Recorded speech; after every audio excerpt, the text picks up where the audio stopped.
साथियों नमस्कार।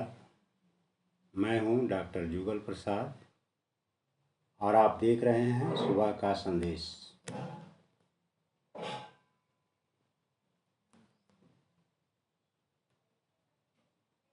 साथियों,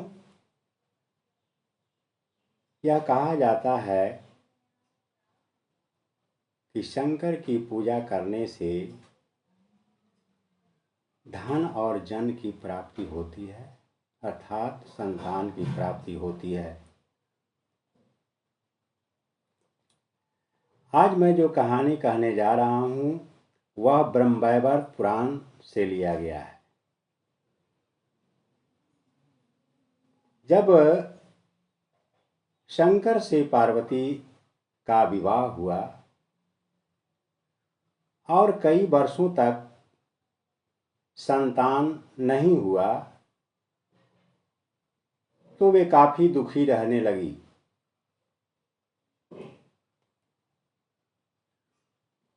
एक दिन पार्वती ने शंकर से कहा कि आप संतान उत्पत्ति का उपाय ढूंढें। तो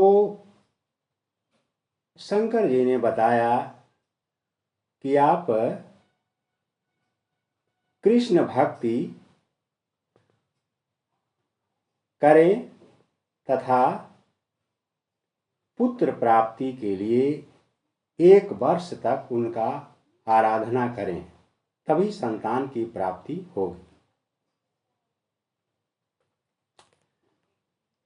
तब पार्वती ने उस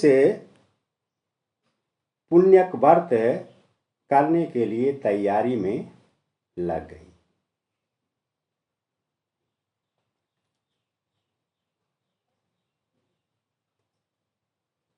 व्रत के लिए सारे उपयोगी सामान मंगा लिया। उनके व्रत में शामिल होने के लिए ब्रह्मा जी के पुत्र सनत कुमार तथा स्वयं ब्रह्मा जी अपनी पत्नी के साथ पधारे। भगवान महेश्वर आए, भगवान विष्णु आए, यानी सभी देवता उसमें शामिल हुए।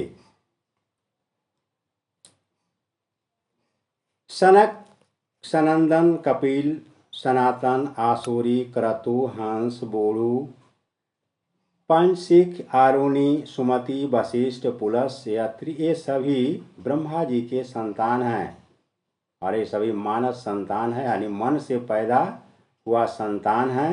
ये सभी उस व्रत में शामिल होने के लिए उपस्थित हुए। साथ ही उनका पिता शैलराज हिमालय अपने पत्री पुत्र समेत यज्ञ में शामिल हुए। यज्ञ में ऐसी ऐसी सामग्री थी जो संसार में दुर्लभ है। 1 लाख हाथी, साथियों ध्यान देने की बात है इन सभी बातों पर। 1 लाख हाथी उस यज्ञ के लिए लाया गया। 3 लाख घोड़े, 10 लाख गाय, 1 करोड़ स्वर्ण की मुद्राएं। क्या ये सभी चीजें विश्वास करने योग्य है?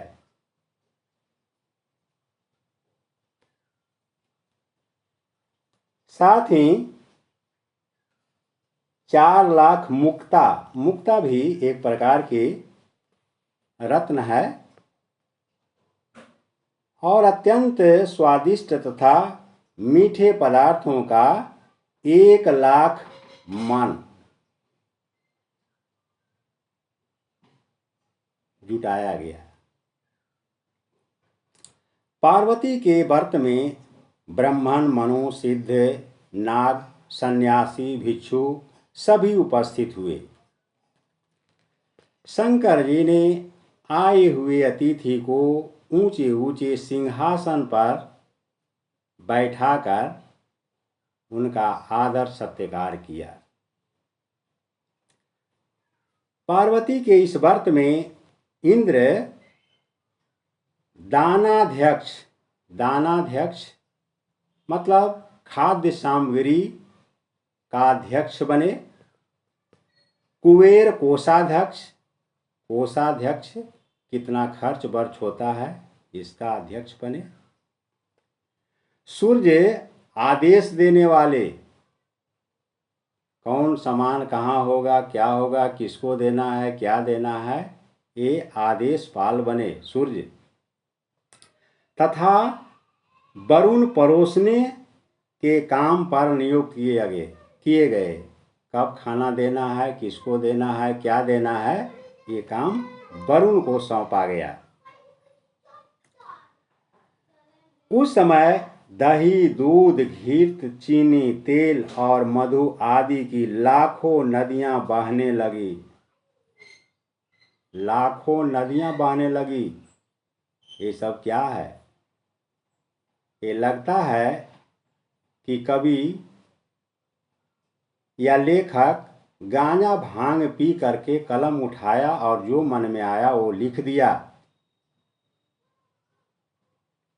दूध दही की लाखों नदियां, क्या एक साधारण काम है? क्या ये विश्वास करने योग्य है? साथ ही गेहूं, चावल, जौ, चूड़ा आदि के पहाड़ों के पहाड़ लग गए। कई पहाड़ लगे चावल, चूड़ा सभी चीज का। सोना, चांदी, मूंगा और मणियों के पर्वत सरीखे ढेर लगे हुए थे। लक्ष्मी ने भोजन तैयार किया जिसमें खीर, पूरी और घृत से बना हुआ अनेक व्यंजन थे।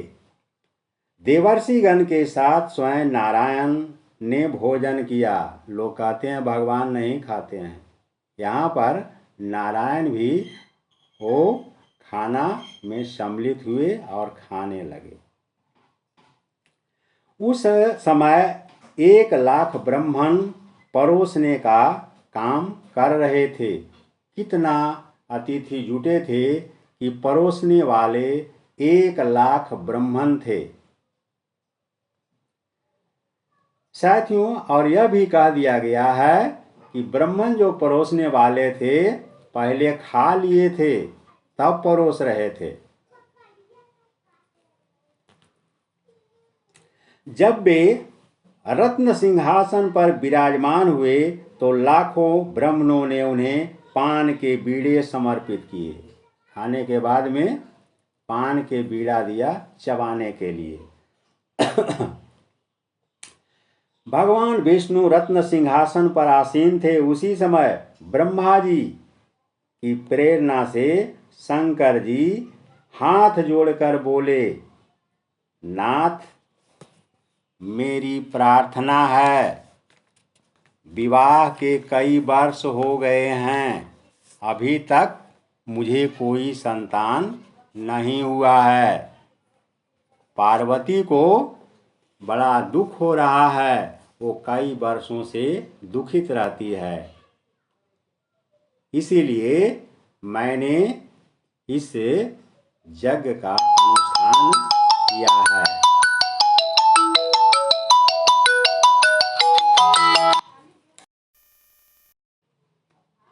पुण्यक व्रत करने के लिए विष्णु भगवान ने भी कहा।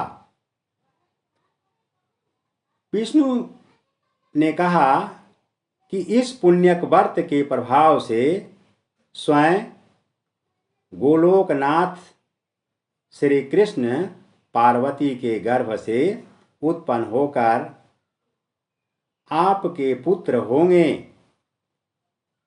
स्वयं कृष्ण आपका पुत्र होंगे और उसका नाम गणेश होगा। ये सभी भविष्यवाणी पहले ही कर दिया गया। साथियों, इस प्रकार की कहानियां गढ़ी गई हैं। शंकर की पूजा सभी लोग करते हैं संतान प्राप्ति के लिए, और खुद शंकर ही संतान के लिए दुखी थे।